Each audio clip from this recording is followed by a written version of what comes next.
This lady isn't helpful anymore because she's sick. They're saying I won't be useful for cleaning the house. They talked about it when they thought I was asleep. My mother-in-law and husband decided to separate from me before things got worse. So while I was in the hospital, my husband divorced me. They left the house. But then they came back a few months later. They caused chaos when they found out the truth. My name is Sarah. I'm 31, and I've been dating Jack for 5 years. We were living with her parents, planning to buy our own house once we had a child. But it's been almost 2 years, and we still don't have a child. We're still living with her parents, along with my husband, his mother, and his younger brother. I became the center of attention because of this situation.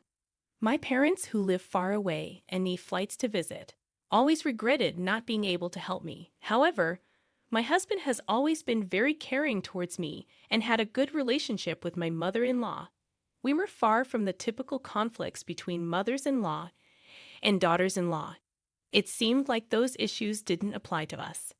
Everything changed when I had an accident and broke a bone. I was hospitalized and couldn't move on my own in the first few days after the accident. My husband and mother-in-law visited me daily, showing great concern. But now they only come once a week. I appreciated the visits, but everything changed after the doctor mentioned I could have permanent consequences. They didn't realize I was listening when they said, "She won't be able to do the housework anymore or anything like that. And it's still going to end up costing more than a wife who is no good for anything. She already has problems getting pregnant, so having children is even more unlikely now. Maybe it's even a good thing we don't have children. If she becomes permanently bedridden, I'll be the one who has to take care of everything at home. I didn't get married for this. It wasn't to do all the housework and take care of someone like that. If she hadn't suffered that accident, she could have continued being our domestic worker. What a frustration. If this becomes a bigger problem, it's better to get rid of her. You can leave. I'm going to divorce her as quickly as possible." They had this conversation at the foot of my hospital bed, thinking I was asleep. I came to the realization that to them, I was more than just an employee or caretaker. After this understanding, both my husband and mother-in-law started treating me with open coldness. My husband's visits became rare. He probably wouldn't even be around if we had a son.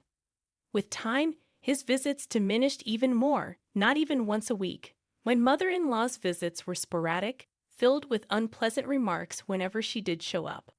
On the bright side, my brother-in-law was incredibly supportive. He handled the laundry and checked on me regularly. He visited almost every day and even took me outside in my wheelchair when I felt suffocated by the long hospital stay. I often felt worn out from the physical therapy, and there were times when I wanted to give up. But I believe I've made it this far largely thanks to my brother-in-law. His presence has been crucial to my physical recovery. The therapy is going well, but it's still hard to tell if I'll have any permanent issues. When I shared news of my progress with my husband and mother-in-law, I overheard discouraging comments. "We should have gotten rid of her sooner," my husband remarked. Their reaction sparked an argument in front of me, showing their unawareness of the impact of their words. However, amidst their heated exchange, my brother-in-law defended me. He reminded them of the care I had provided for our house and father-in-law over the past 5 years. It all started when I began dating my husband, and they suggested we move in together to save money before marriage. They assured me it wouldn't infringe on our privacy or require rent payment, as long as I helped care for my father-in-law during the day while my mother-in-law worked part-time. So my brother-in-law and I teamed up to take care of my father-in-law at home. They shared a close bond, especially over his hobby of collecting antique furniture. He even owned a separate house dedicated to his collection, and my brother-in-law and I always enjoyed hearing about it. My father-in-law cherished his son Alex and cherished the time they spent together. Over time, his health declined, and despite years of care, he sadly passed away. After his father's death, my husband proposed to me, thanking me for always taking good care of him. "Let's continue together. Let's get married," he said. Despite all my efforts and dedication to household care, when I became unable to move, my husband and mother-in-law treated me as if I was useless. When I finally regained mobility, I was furious and demanded resolution. My husband then proposed a solution. He offered me the house in exchange for settling our debts. He suggested dividing the property again.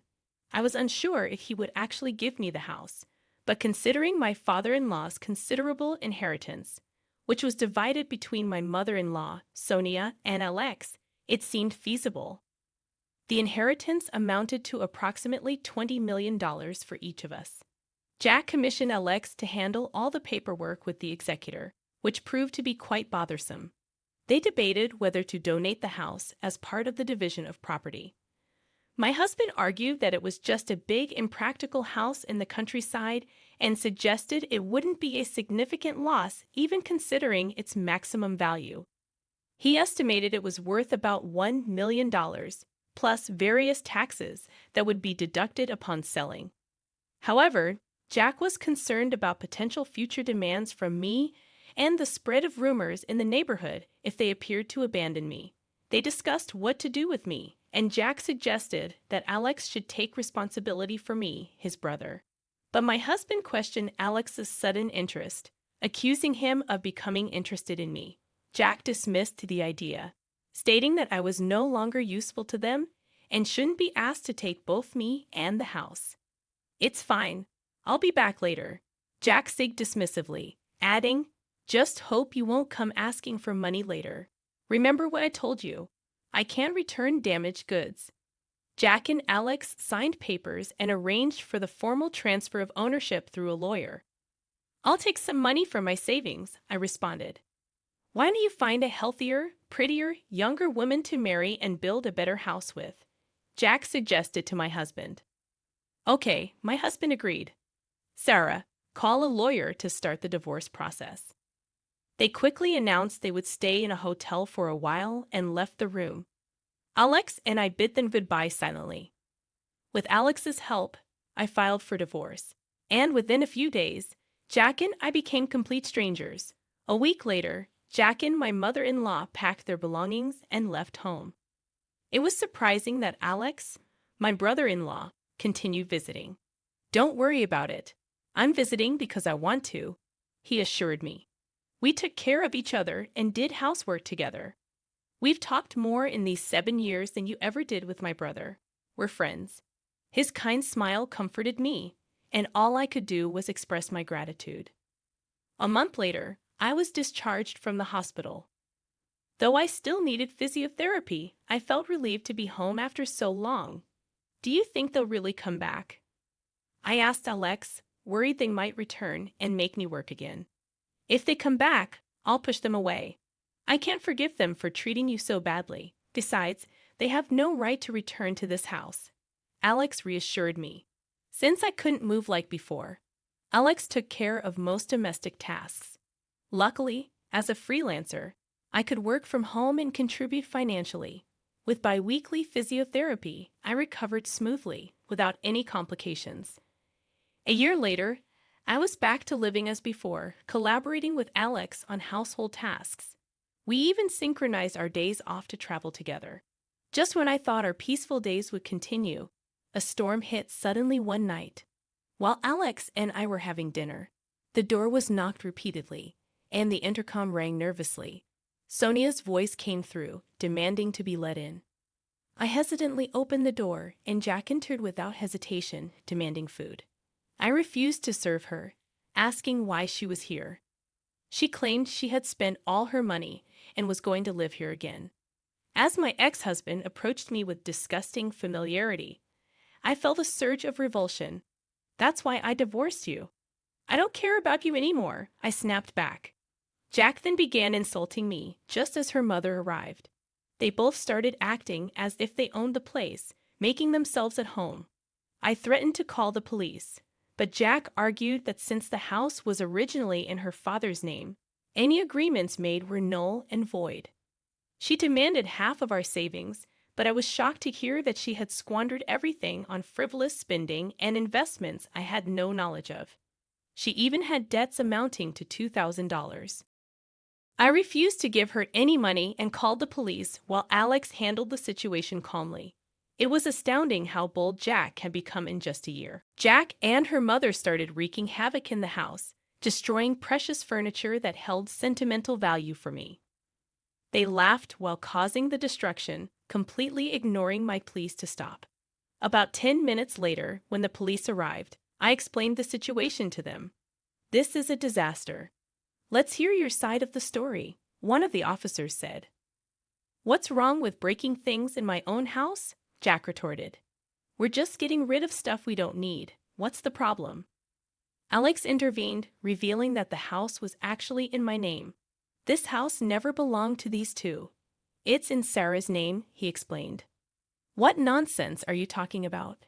Before he died, our father-in-law left a will through a lawyer. He left everything to Alex," Sonia's mother chimed in. Upon hearing this, Jack and her mother were shocked. "So this isn't her property," Jack realized. "But wait, I'm her ex-husband. We're like family, so she has to forgive me," Sonia's ex-husband pleaded. "Don't make me laugh. You're a stranger now that you're an ex. I didn't even know you were in contact with another woman before our divorce was final. And you treated me like an employee," I countered. Jack tried to shift the blame onto her mother, claiming she influenced her actions. However, her mother revealed Sonia's failed attempts at relationships and business ventures, which left her in debt. Despite their previous condescending attitudes towards me, they both desperately pleaded for forgiveness, trying to avoid involving the police. "I won't forgive any of you. You were treating me like a servant until just now. Not leaving when I asked you to leave is illegal. And since the furniture collected by my late father-in-law is now mine, you'll need to compensate for that," I asserted. Jack and her mother begged me not to involve the police, fearing the consequences. "Wouldn't you want me to go to jail?" Jack asked. "I don't care. We're already divorced," I replied, unmoved by their pleas.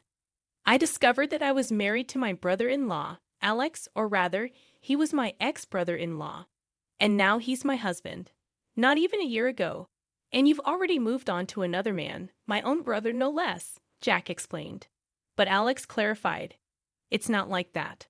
I wouldn't give Sarah up, no matter how many times I asked her to."